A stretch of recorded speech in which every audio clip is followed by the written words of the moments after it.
Well, when we started off, we had one little suburban ambulance, if you want to put it that way, and you had to call the doctor and route to the hospital for him to meet you there. That's how much it's changed.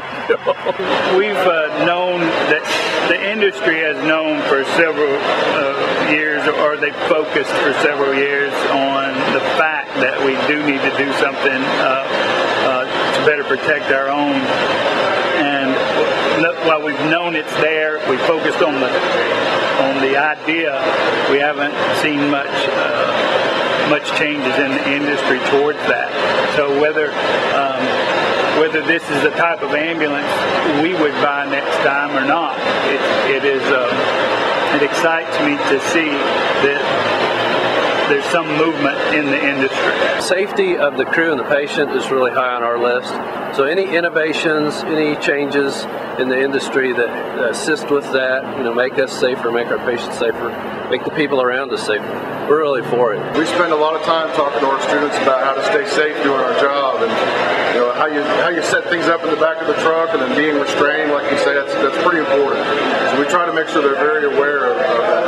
I think it's got a lot of functional use for the patient and the crews. I think that they can really get to and access the patient a lot easier, and the room is really, really incredible to see the way they've recessed it, where somebody in my height can almost stand up and not hit my head on everything, as well as the crews appear to be very, very comfortable with the patient loading. The truck's a real nice truck. I could see a few changes.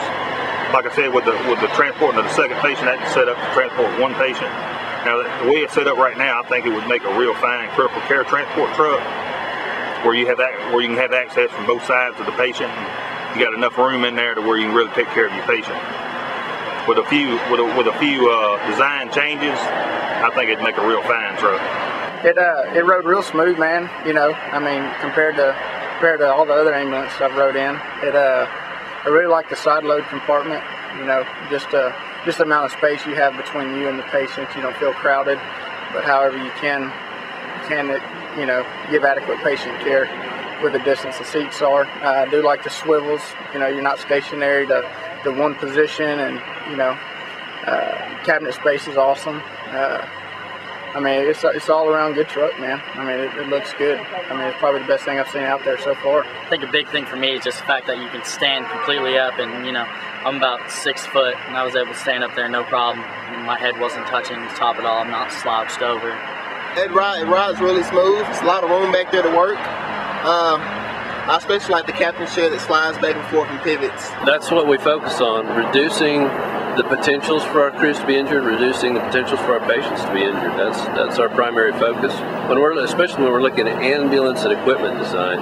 And it would also work good for an MCI. Just get rid of the cot and put like a table or something like that in there. Or like a fire rescue EMS company, it'd be an ideal truck, I would say. By actually being the patient and laying down in it, it gives you great immobilization, and you can also get C-spine immobilization, be able to strap the patient down, and actually it's very comfortable, and I think would decrease the amount of skin irritation from being on a longboard for a long amount of time.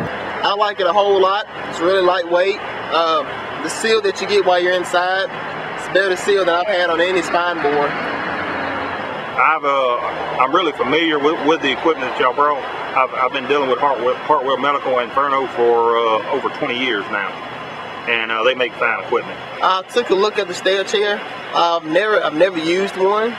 I like the idea of having one as far as getting downstairs and whatnot, and being able to manipulate tight corners with the stair chair. I like the idea of that. The combi carry is a real good device.